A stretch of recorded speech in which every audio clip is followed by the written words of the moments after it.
Hello, good morning, good afternoon, good evening, whenever you're logging on. I am so excited that we still get to have math class. Even though I don't get to see all of your faces, know that I miss you each so much, and I'm going to keep this as normal as possible. So we're gonna walk through a Saxon lesson.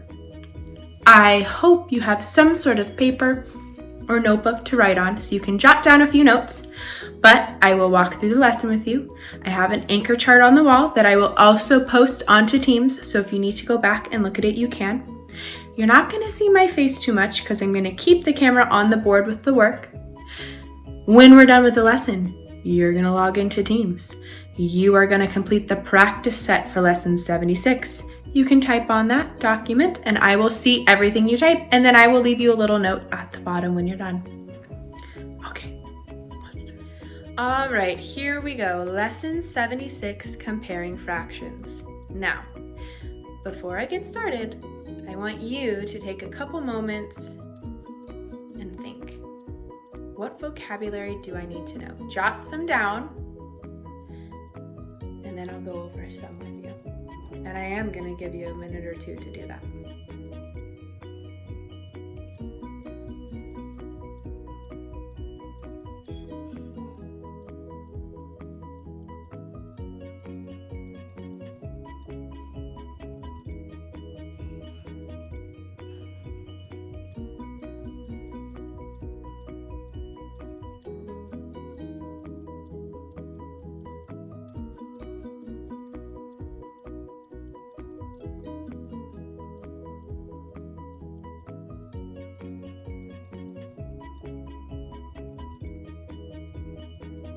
Okay, you should have a couple words written down now.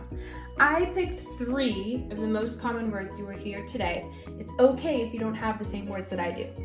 First word, fraction. And a fraction is a partial number.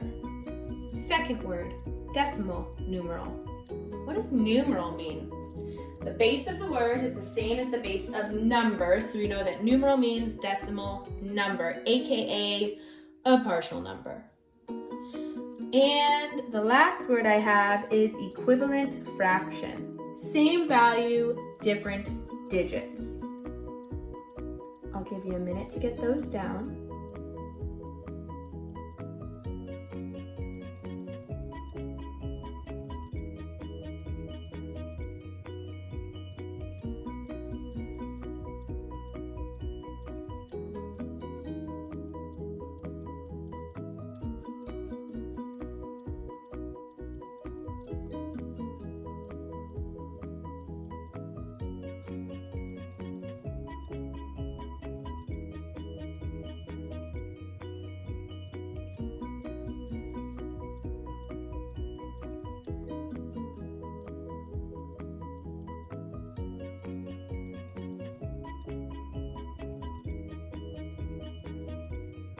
Okay, now remember, you can stop the video at any time, back it up, and rewatch the words that I used. So, we are going to be comparing fractions today. We are going to start with 3/5 and 5/8. We know a few ways to compare these fractions already. One way we could do is the butterfly method. 5 times 5 is 25.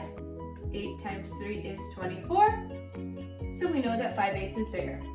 Another way is to get a common denominator. Common denominator between 5 and 8 would be 40. And then we change our fractions. But I'm going to show you a third way today, and that is changing them into decimal form. So the first thing that we need to do is rewrite our problem.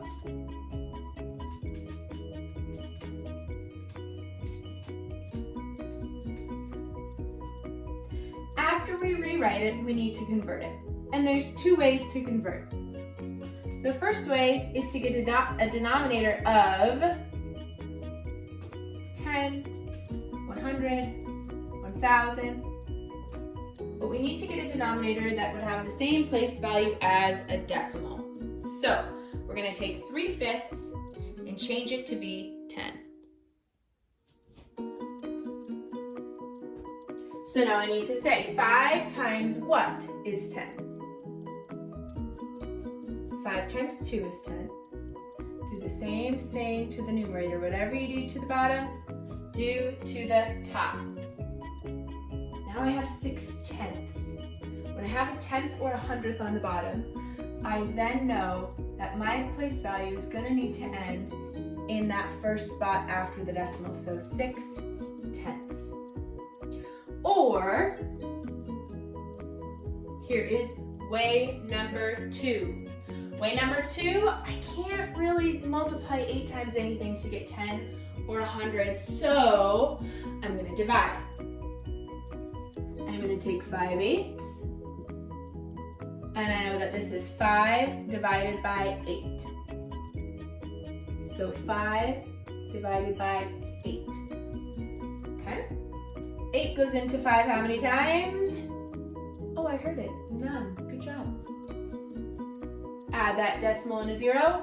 8 goes into 50. How many?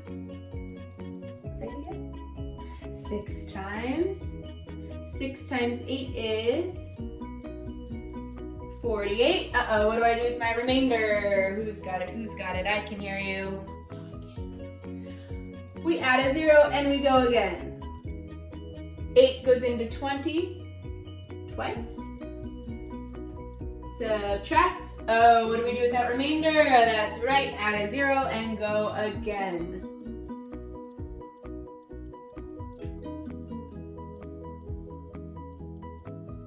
So, now for step 3. I'm gonna come over here.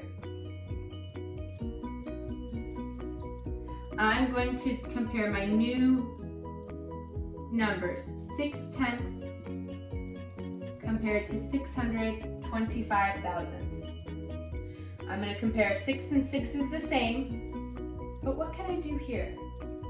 Now what I can do is add zeros, and I can make it 600 thousandths compared to 625 thousandths. And I ask myself, 600 or 625? 625 thousandths is slightly larger. I'm going to zoom in here so that you can get a good look at what we just did. Step 1, rewrite. Step 2, change. Either change it into a fraction or into a decimal. Once you have your new decimals, rewrite it and compare. Do you remember doing this? Oh, yes? Couple no's? All right, we'll do another example. All right, example number 2. What do you notice is different about this one? That's right, good job. It has a decimal number already. Now, some of us might know 3/4 off the top of our head. That is great, but I want you to walk through the steps first. What is step 1? Everybody, step 1 is rewrite. Thank you, 5th grade. That was great. Rewrite. So I'm going to rewrite 3/4 compared to 7/10. What do I do next? Convert it, Miss Marzio. Nice job. We have to convert. I have 2 options. I can divide or I can change my denominator. I'm going to show you both ways. I'm going to set the camera down so I can write it out a little bit quicker.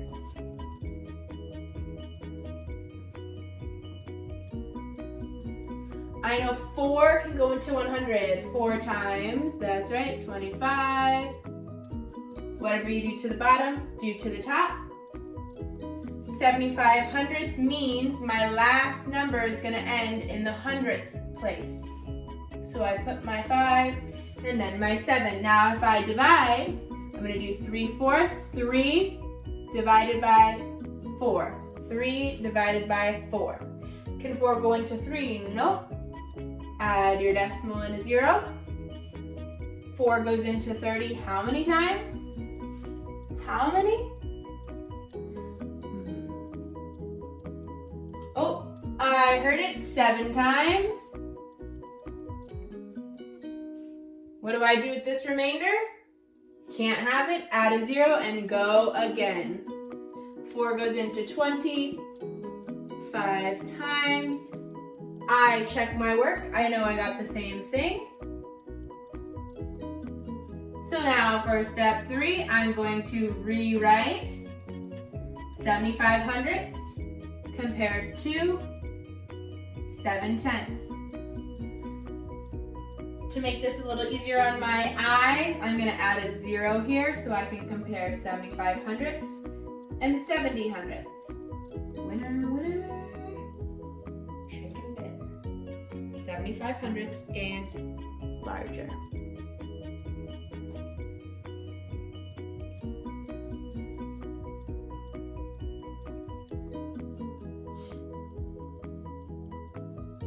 Okay, do we have it down?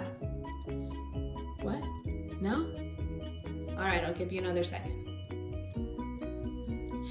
Okay, next door here, I have an anchor chart. And you will find the same chart in Teams under the notes section, or I'm sorry, the files section. And you can open it up and you can print it out or you can leave it on your computer as an example. But what you're gonna do now is you're gonna go into that practice set. And you are going to complete the work. There's about 6 questions. If you get stuck, you can email me. I can give you a phone call. I might be able to video chat with you. Ask me your questions. I will go through it with you. Your optional work for today includes homework, a warm-up, Redbird. Extra worksheets are available if you so please. I know you all missed math so much, so I'm providing extra work for you. Got it? Good work today, 5th grade. I am signing off. That is the end of lesson 76. I will see you tomorrow for lesson 77.